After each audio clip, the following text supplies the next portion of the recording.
Hello दोस्तों, आप सभी का स्वागत है करंट अफेयर के आज के सेशन में। और आज है दोस्तों 23 जुलाई।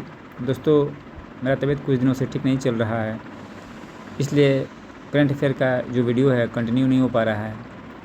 आज किसी तरह से टाइम निकाल कर मैं रिकॉर्ड कर रहा हूँ। तो चलिए हम लोग कवर करते हैं 21, 22, 23 3 दिनों का करंट अफेयर। जो पहला है, अरुणाचल प्रदेश में भारत म्यांमार सीमा पर स्थित पांगसाउ दर्रा सीमा हाट 6 साल बाद बंद रहने के बाद पुनः खोला गया है। पांगसाउ दर्रा अरुणाचल प्रदेश के किस पहाड़ी क्षेत्र या ज़िले को म्यांमार से जोड़ता है? तो दोस्तों मैप में देखते हैं, यही है पांगसाउ पास। ये म्यांमार को अरुणाचल प्रदेश के जो चांगलांग है डिस्ट्रिक्ट, उससे कनेक्ट करता है। और ये चांगलांग ज़िले में स्थित है दोस्तों पांगसाउ दर्रा। और 6 वर्षों के अंतराल के बाद पुनः इसे खोल दिया गया है। ये बॉर्डर हाट है, यहाँ से म्यांमार और अरुणाचल प्रदेश के बीच में जो है व्यापार होता है। और यह जो हाट है स्थानीय व्यापार को, जो स्थानीय लिवलीहुड हो, उसको बढ़ावा देने के लिए प्रत्येक महीने के 10, 20 और 30 तारीख को खोलने का निर्णय लिया गया है।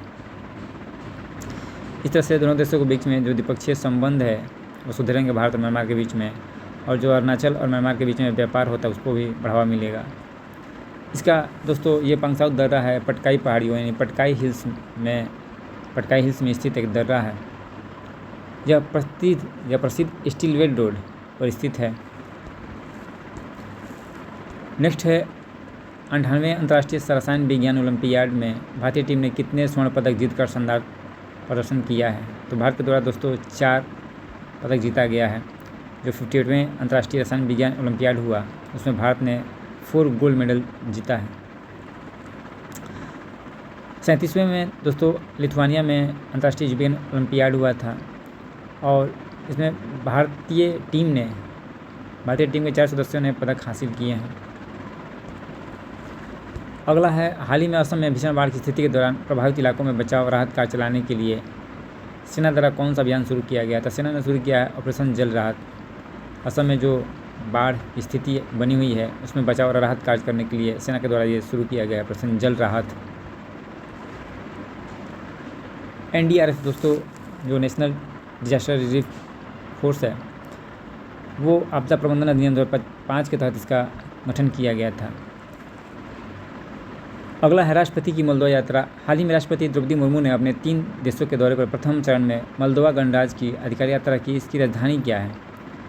तो इसकी राजधानी है मोल्दोवा की चिसिनाउ।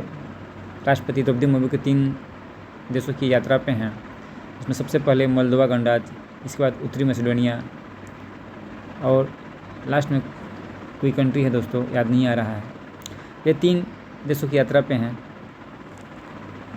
तो पहली यात्रा इनकी मोल्दोवा गणराज्य की होती है और वहाँ की राजधानी है चिसिनाउ। और वहाँ के जो मोल्दोवा के राष्ट्रपति हैं माया सेंडू, उनके साथ द्विपक्षीय वार्ता होती है। खास बात यह है कि ये किसी भी भारतीय राष्ट्रपति की पहली यात्रा है। मोल्दोवा के यूरोप में स्थित एक भू आबद्ध यानी लैंड लॉक्ड कंट्री है। अगला है दोस्तों, भारतीय राष्ट्रीय राजमार्ग प्राधिकरण ने राजमार्ग यात्रियों की सुविधा के लिए राजमार्ग यात्रा मोबाइल ऐप पर किस नए सहायता केंद्र सेवा की शुरुआत की है? तो NHAI के द्वारा शुरू किया गया है मार्ग मित्र सहायता केंद्र और डिजिटल लोकल पास। मार्ग मित्र सहायता केंद्र और डिजिटल लोकल पास, ये अब जो स्थानीय यात्री हैं अब टोल प्लाजा जाए बिना राजमार्ग यात्रा मोबाइल ऐप के माध्यम से ऑनलाइन मासिक टोल पास खरीद सकते हैं। इसकी शुरुआत दिल्ली स्थित मुंडका पकड़काला टोल प्लाजा से की गई थी। और मार्ग मित्र सहायता केंद्र यह एक ऐप है जिसमें एकीकृत एक डिजिटल प्लेटफॉर्म होगा जिसके माध्यम से यात्री 22 भारतीय भाषाओं में टेक्स्ट या वॉइस के जरिए जानकारी प्राप्त कर सकें, शिकायत दर्ज करा सकते हैं।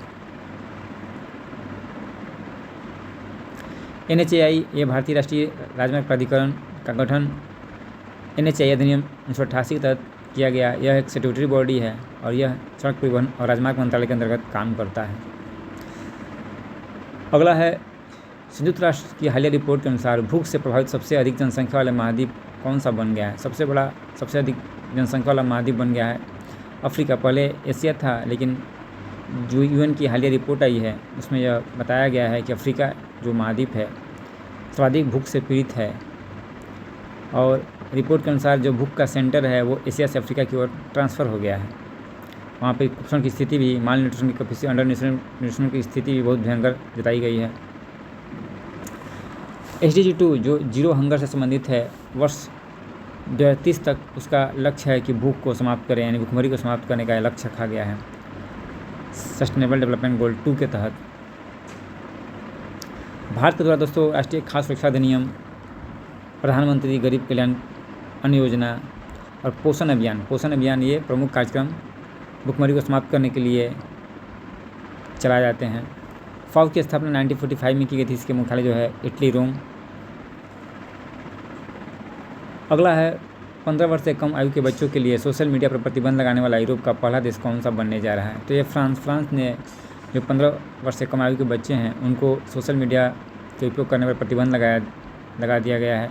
इसके लिए एक विधेयक को मंजूरी दी गई है और फ्रांस ऐसा कदम उठाने वाला यूरोप का पहला देश बन चुका है, पहला देश बन गया है।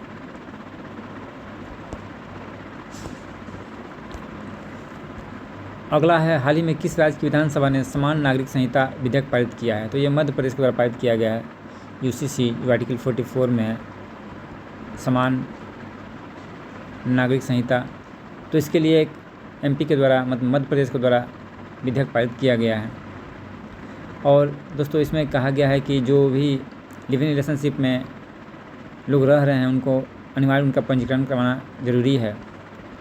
1 माह के अंदर उनका पंजीकरण होना चाहिए। ये सब चीज़ें इसमें डिस्कस की गई हैं। इसी से मुख्य रूप से जो विवाह होता है, तलाक, उत्तराधिकार, गोद लेना, भरण पोषण जैसे सिविल मामलों से संबंधित होता है। और गोवा एक मात्र राज्य था जहाँ पहले से ही पुर्तगाली सिविल कोड के आधार पर यहाँ समान नागरिक संहिता लागू है। अगला है दोस्तों, भारत विश्व का दूसरा सबसे बड़ा पूर्णतः विद्युतीकृत ब्रॉड गेज रेल नेटवर्क किस देश के बाद बना है? तो स्विट्जरलैंड के बाद भारत जो है पूर्णतः विद्युतीकृत ब्रॉड गेज रेल नेटवर्क से आच्छादित हो गया है। और भारत का लगभग 99.6 ब्रॉड गेज जो रेल है नेटवर्क वो विद्युतीकृत हो चुका है। इससे दोस्तों फ़ायदा होगा जो डीजल उपभोग, जो डीजल से चलती थी रेलवे, उस पर भार कम आएगा और हमारा जो कार्बन उत्सर्जन है उसमें भी कमी आएगी। तो ये जो भारत का टारगेट है नेट जीरो 2070 उसके अनुरूप है ये। भारतीय रेल जो है विश्व का चौथा सबसे बड़ा रेलवे नेटवर्क है, ये भी याद रखिएगा। इसका मुख्यालय नई दिल्ली में है और इसका शुभंकर जो है भोलू है। ये 2 बातें याद रखिएगा। सबसे बड़ा रेलवे नेटवर्क है विश्व का चौथा ये, और शुभंकर भोलू है। अगला है दोस्तों, विज्ञान आधारित सतत विकास एवं ग्रामीण परिवर्तन को बढ़ावा देने हेतु CSIR ने किस विश्वविद्यालय के साथ समझौता किया है? ये किया गया है दोस्तों नालंदा ओपन यूनिवर्सिटी, नालंदा विश्वविद्यालय के द्वारा। नालंदा जो विश्वविद्यालय है उससे किया है CSIR ने।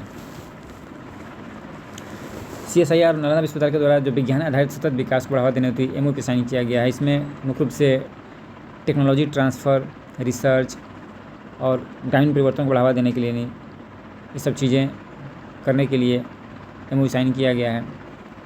CSIR की स्थापना 1942 में हुई थी। इसका मुख्यालय नई दिल्ली में है। और नालंदा विश्वविद्यालय का जो नया परिसर है, पहले नालंदा खुला मुक्त विश्वविद्यालय था पटना में, अब नालंदा विश्वविद्यालय का नया परिसर स्थापित किया गया है राजगीर, बिहार में। ये बिहार का प्राचीन गौरव रहा है। इसको बख्तियार खिलजी द्वारा नष्ट कर दिया गया था। अगला है प्रधानमंत्री यशस्वी भारत योजना मुख्यतः किसके लिए संचालित की जाती है? तो ये OBC, EBC और जो DNT वर्ग के छात्र हैं विद्यार्थियों के लिए प्रधानमंत्री यशस्वी योजना संचालित की जा रही है। इसमें मुख्य रूप से इन वर्गों के छात्रों के लिए शैक्षिक अवसरों का विस्तार किया जाता है और इसका प्रमुख उद्देश्य है कि आर्थिक रूप से कमज़ोर विद्यार्थियों को क्वालिटी पूर्ण एजुकेशन उपलब्ध करवाया जाए। यशस्वी का पूर्ण रूप है जो young achievers scholarship award scheme for vibrant India. अगला है हाल ही में आयोजित ब्रिक्स अभियोजन सेवा प्रमुखों की 8वीं बैठक मेजबानी किस देश ने की है? तो ये भारत द्वारा किया गया है। भारत, याद रखिएगा, भारत ब्रिक्स 2026 का अध्यक्षता कर रहा है। इस संबंध में बहुत सारी बैठकें हो रही हैं। तो अभियोजन सेवा प्रमुखों की बैठक जो है 8वीं बैठक भारत द्वारा किया गया और इसका विषय था exchanging experience and best practices in criminal adjudication from the prosecution perspective. बहुत लंबा चौड़ा थीम है। ब्रिक्स के बारे में थोड़ा देख लेते हैं दोस्तों। इसका स्थापना 2009 में हुई थी। दक्षिण अफ्रीका इसमें 2010 में शामिल हुआ था और वर्तमान में इसमें 11 जो है इसके सदस्य कंट्री हैं। सबसे हालिया कंट्री इंडोनेशिया है, संयुक्त अरब अमीरात, ईरान, इथोपिया, ये सब सदस्य बने हैं। इसका अस्थायी मुख्यालय या सचिवालय नहीं है, ये भी याद रखिएगा। और इसके द्वारा एक बैंक की स्थापना की गई थी, न्यू डेवलपमेंट बैंक, इसको ब्रिक्स बैंक भी कहा जाता है। इसका मुख्यालय जो है शंघाई, चीन में है। नेक्स्ट है, हाल ही में drug controller general of India द्वारा स्वीकृत भारत की पहली डेंगू वैक्सीन क्यूडेंगा के संदर्भ में निम्नलिखित कथनों पर विचार कीजिए। यह वैक्सीन किस फार्मास्यूटिकल कंपनी द्वारा विकसित की गई है और इसका प्रशासन किस रूप में किया जाता है? तो दोस्तों ये विकसित किया गया ताकेडा सबक्यूटेनियस द्वारा विकसित किया गया है। ये भारत की स्वीकृत होने वाली पहली डेंगू वैक्सीन है।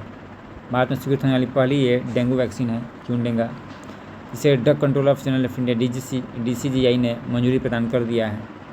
और ये वैक्सीन जो है जापानी फार्मास्यूटिकल कंपनी ताकेडा के द्वारा डेवलप किया गया है और भारत में इसके स्थानीय उत्पादन और आपूर्ति के लिए ताकेडा ने हैदराबाद स्थित बायोलॉजिकल ई के साथ साझेदारी की है।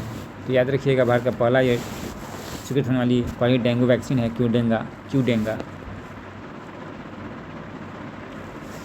यह एक टेट्रावैलेंट लाइफ एंटुएटेड वैक्सीन है जो डेंगू वायरस के चारों ओर सीरोटाइम्स डेनवी1, डेनवी2, डेनवी3, डेनवी4 के खिलाफ जो है प्रोटेक्शन देगी।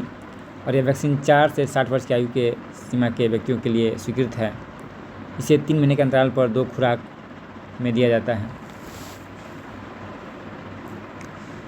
तो दोस्तों आज के कंटेंट में इतना ही था। Thank you.